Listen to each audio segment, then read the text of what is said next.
สบายดีพี่น้องและกราบสวัสดีมื้อนี้มนต์ก็สิมากินตำตำมาม่าตำเส้นมาม่า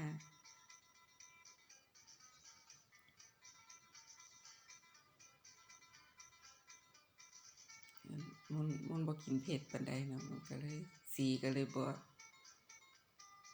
จี๊ดจ๊าดปานใดกินตำมาม่ากับอันทอดปลาหน่อยเคียบพร้อมพอ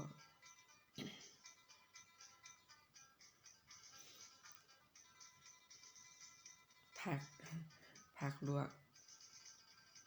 แล้วบ่ตำใส่เบิดเอามากินกับ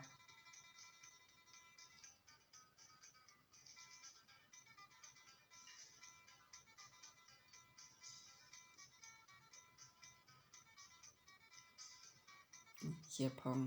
เคียบมันบ่แม่นแคบหมูเด้บ่ฮู้ว่าเพิ่นเอาอีหยังมาเฮ็ดเนาะคล้ายๆคือแคบหมูนี่ล่ะ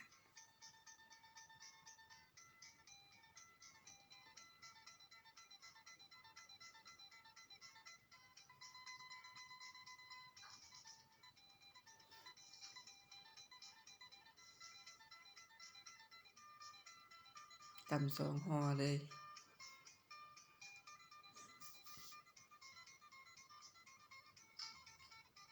แต่ว่ามันบ่มีน้ำเนาะมุนตำอย่างหนึ่งมันสิบ่ค่อยมีน้ำบ่ฮู้ว่ามันเป็นหยัง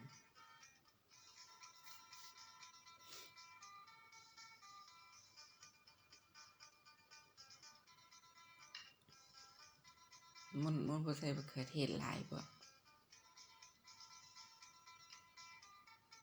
ใส่บักเล่นหลายมันก็เลยบ่มีน้ำ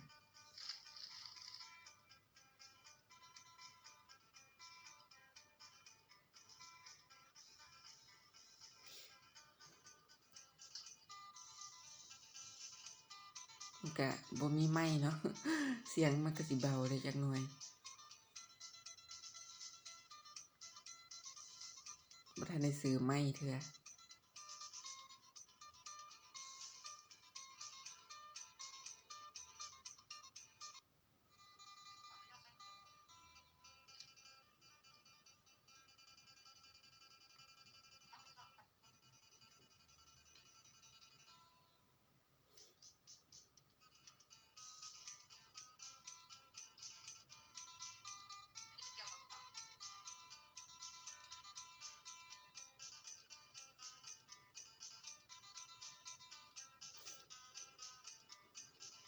บ่มีคลิปลงหลายมื้อละจักสิไปถ่ายคลิปหยังลงเนาะก็เลยกินตำนี่ล่ะ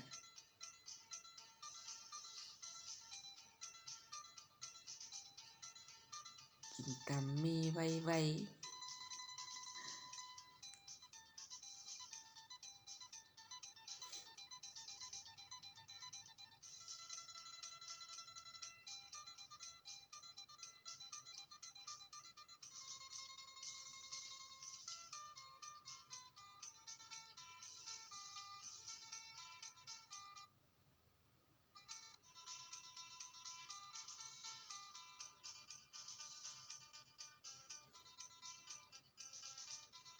ได้แต่รอคอยอยู่รอคอยว่าเพิ่นสิเปิดโฆษณาให้ตอนใด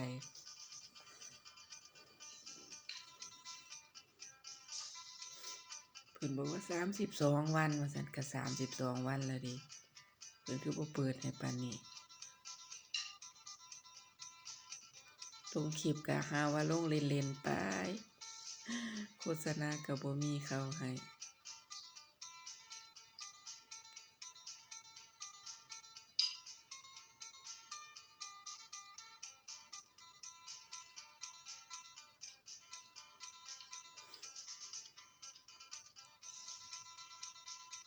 เอสเซนส์ซ้ำกัน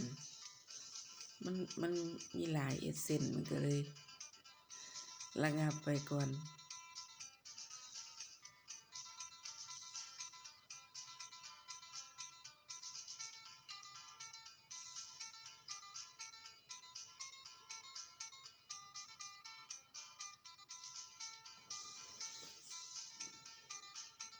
ลูกสาวเปิดหลายบัญชี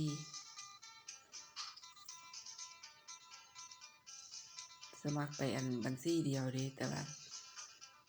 ไปตรวจพบว่าคุณมีหลายบัญชีก็เลย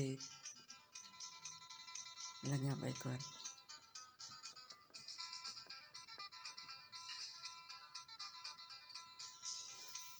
เพิ่นบอกให้ว่าเลือกเอาบัญชีใดหนึ่งไว้ลูกสาวก็เลยได้ไปลบออก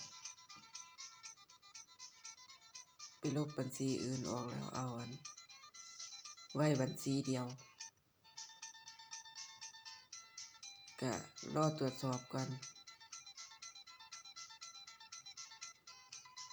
ก็รอมาได้คิดว่านะนับมานี่ก็น่าจะได้1 เดือนเลยเด้แต่ยังบ่มีการเปลี่ยนแปลงหยังเทื่อนี่ล่ะสาเหตุที่มนต์นั้น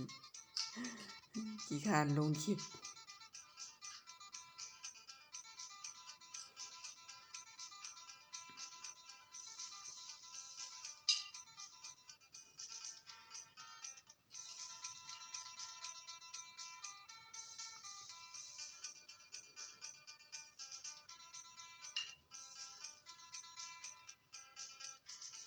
พัดอันบ่มีเวลาแหน่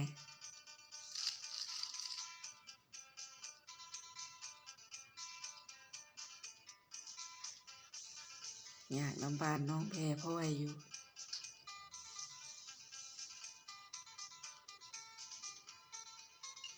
เก็บเวลาให้อันบ้านน้องแพรพลอยอยู่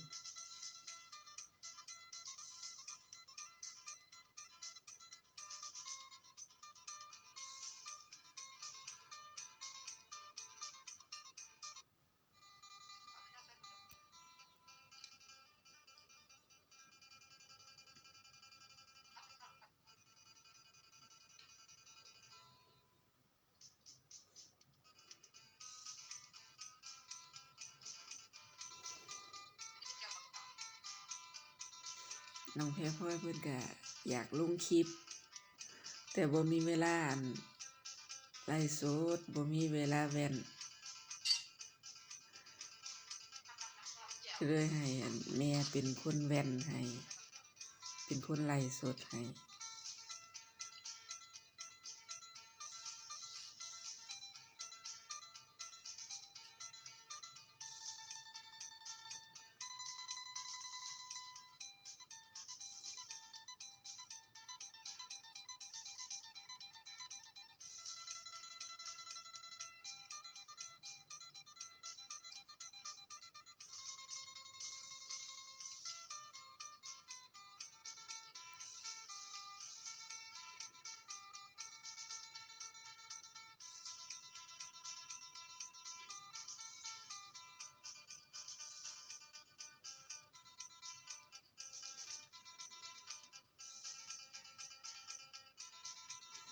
อีกอย่างอยู่อัน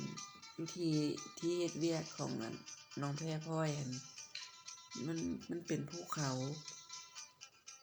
สัญญาณ Wi-Fi ก็ยังไปบ่ถึงอยู่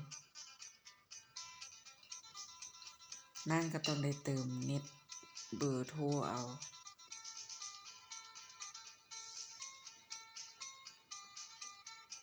เพราะว่ามันอยู่ไกลจากบ้าน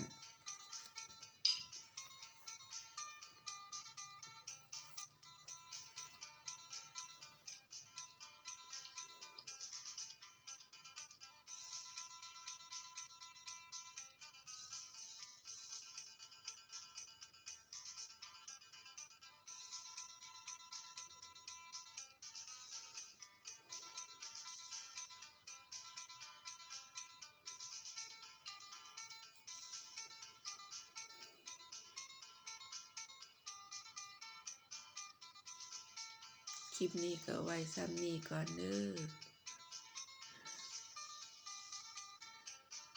คลิปหน้าจังพอกันใหม่ฝากช่องน้อยๆของช่องแม่มนต์เด้อช่วยเป็นกำลังใจให้แม่ฝ ฝากกดไลค์กดแชร์กดติดตามให้แหน่เด้อ